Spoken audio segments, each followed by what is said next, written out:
Hello everyone, I am Rinki Jha from Adarsh Shiksha Niketan high school. आज हम class 6 में हनीसर्कल का लेसन 5 पढ़ेंगे।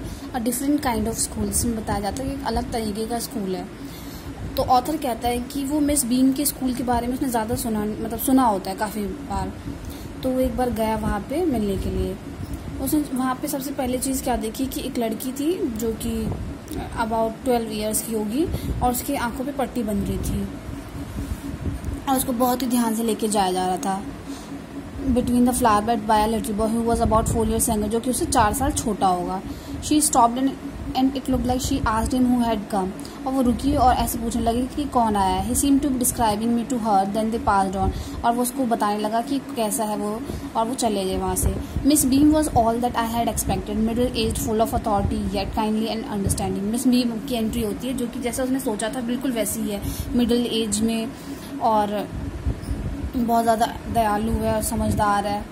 और जो उसके बाल हैं वो सफ़ेद होने स्टार्ट हो चुके थे और उसकी जो फिगर था वो भी काफ़ी फैटी सा था। And is likely to be comforting to a home. और ऐसा लगता है जैसे कि जो भी बच्चे हैं उसको बहुत अच्छे से कंफर्ट जोन में ला सकती है।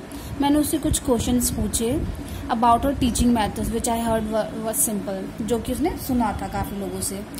No more than is needed to help them to learn how to do things, simple spelling, adding, subtracting, multiplying, dividing. The rest is done by reading to them, by interesting talks during which they have to sit still and keep their hands quiet. They are मतलब वहाँ पे उनको simple spellings, adding, subtracting ये सब सिखाया जाता है और जो बाकी चीज़ें भी सिखाई जाती है जैसे कि इंटरेस्टिंग टॉक्स कि कैसे बैठना है, कैसे अपने हाथ, कैसे कब क्वाइट रहना है, एकदम काफ़ी practical lessons.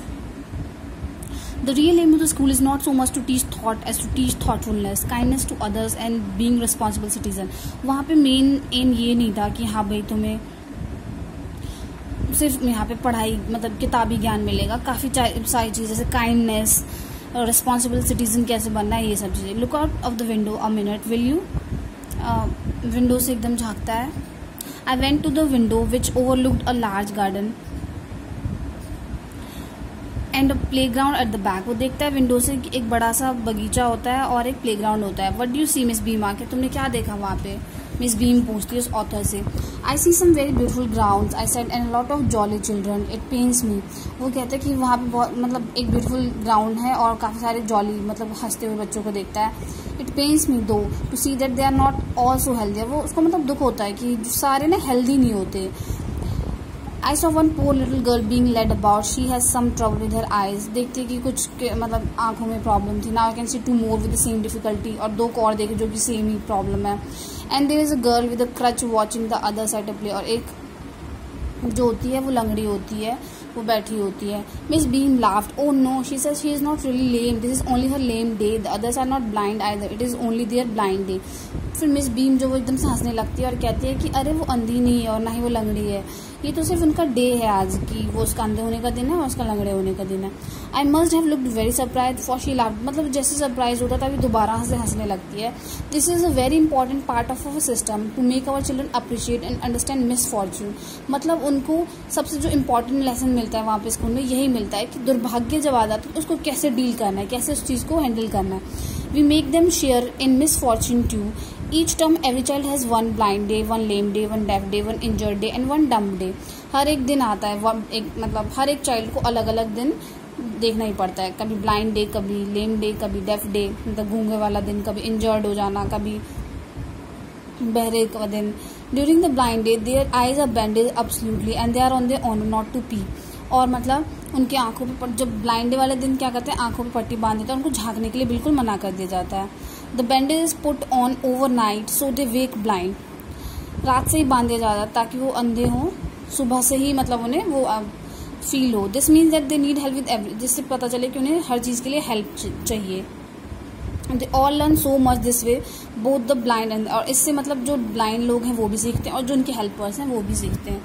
There is no misery about it, Miss Beam continue कि इसमें कोई दुख की बात नहीं, everyone is kind and is real something of a game before the day is over, even the most thought child realise what misfortune is. जब day खत्म होता है तो जो बिल्कुल थॉटलेस चाइल्ड है, जो बिल्कुल कुछ सोचता नहीं है, उसके लिए उसको भी समझ में आ जाता है कि दुर्भाग्य क्या हो सकता है। The blind day is of course really the worst, but some of the children tell me that the dumb day is the most difficult। कहते हैं कि ब्लाइंड डे सबसे ज़्यादा अजीब मतलब गंदा दिन होता है उनके लिए, बट कुछ बच्चे कहते हैं कि सबसे गंदा तो जिस दिन गूंगा होना पड़ता है वो है, क्योंकि उस दिन हम क्या करते हैं, उनके मुंह पे पट्टी भी नहीं बांध सकते, उन्हें खुद से अपनी विल पावर से कंट्रोल करना होता है कि नहीं, उन्हें बोलना नहीं है। Miss Beam led me to one of the bandage girl. Miss Beam जो है उसको एक अंधी लड़की जिस बैंडेज बांध रखा होता है उधर उसके पास लेके जाता है। उसके पास जाके उसे कहता है देखो तुमसे एक जेंटलमैन बात करने आया है, उससे बात करो, और फिर वहाँ पे उसको अकेला छोड़ के मिस बीम चली जाती है। फिर वो पूछता है, ऑथर लड़की से पूछता है कि क्या तुम कभी नहीं जागती? उन्होंने कहता ओ नहीं, हम कभी नहीं जाते, अभी तो चीटिंग हो जाएगी ना। You can't see a thing, you feel you are going to be hit by. और फिर कहते हैं कि ये बहुत ही बेकार है अंधा होना, क्योंकि हम कुछ भी नहीं दे सकते, ऐसा लगता है हम अगले ही मोमेंट किसी चीज़ से हिट हो जाएंगे। सबसे सही तब लगता है जब हम बैठे होते हैं। फिर वो कहता है कि जो तुम्हारे हेल्पर्स हैं वो क्या तुमसे काइंडनेस शो करते हैं? तो मैंने कहा हाँ फेयरली, पर फिर भी इतने केयरफुल नहीं होते जितने कि मैं रहूँगी। और वैसे भी वो कहती है कि जो अंधा बन चुका होता है वो ज़्यादा अच्छे से हेल्प करता है कंपैरिजन पर जो अभी तक नहीं बना होता है, क्योंकि वो उस चीज़ को समझ सकता है। फिर वो कहता है उससे कि क्या मैं तुम्हें कहीं लेके चलूँ? कहते हैं हाँ बिल्कुल लेके चलो। तो फिर वो जाते हैं वहाँ से और वो बातें करते हुए जाते हैं। तो वो लड़की उससे कहती है कि सबसे बुरा दिन वैसे अंधे वाला ही दिन होता है, और बाकी दिन में तो फिर भी मज़ा आता है, जैसे कि अगर हमारी लंगड़ी टांग है या फिर हमारे आर्म्स में चोट लगे कुछ इस तरीके का हो, तो उस दिन क्या होता है कि कम से कम ये रहता है बस हाँ अगर आर्म्स बांध देते हैं तो उसमें हमें खाने में दिक्कत होती है, बाकी फिर भी फन होता है। एटलीस्ट इतना नहीं होता जितना आज वाले दिन होता है, क्योंकि हमें क्या होता है हमेशा डर रहता है कि किसी चीज़ से हिट ना हो जाए और हमें चोट ना लग जाए, इस वजह से मेरे सर में दर्द रहता है। एकदम से वो प्लेग्राउंड में पहुँचते हैं। We are walking towards the house. वो कहता है कि हम घर की तरफ जा रहे हैं, और फिर वो बताने लगता है कि मिस बीम जो है वो एक लड़की के साथ जा रही है, एक टॉल गर्ल के साथ। तो लड़की पूछती है कि उसने क्या पहना हुआ है? उसने कहा एक blue cotton skirt and a pink blouse, एक cotton skirt and a pink blouse. Oh वो तो मिली होगी। उसने कहा कलर क्या है उसके बालों का? उसने कहा वेरी लाइट। कहा फिर तो पक्का वो मिली है, वो हेड गर्ल है यहाँ की। फिर वो बताता है कि वहाँ पे एक ओल्ड मैन है जो कि रोजेस को टाई अप कर रहा है। तो कहता है कि वो पीटर होगा, वो गार्डनर है और वो 100 साल का हो चुका है। फिर एक लड़की आती है वहाँ से, curly red hair, she is on crutches. वो कहती है वो क्रचेस पे है, मतलब जैसे ये है हमारा क्रचेस इस तरीके से। तो वो अनीता होगी, शी सेड, लड़की कहती है। And so we walked on. Gradually I discovered that I was 10 times more thoughtful than I ever thought. फिर वो ग्रेजुअल चलते रहते हैं, वहाँ पे वो सीखता है कि वो अब ज़्यादा मतलब सोचने की शक्ति उसकी हो गई है 10 गुना ज़्यादा कंपैरिजन टू जैसे पहले थी।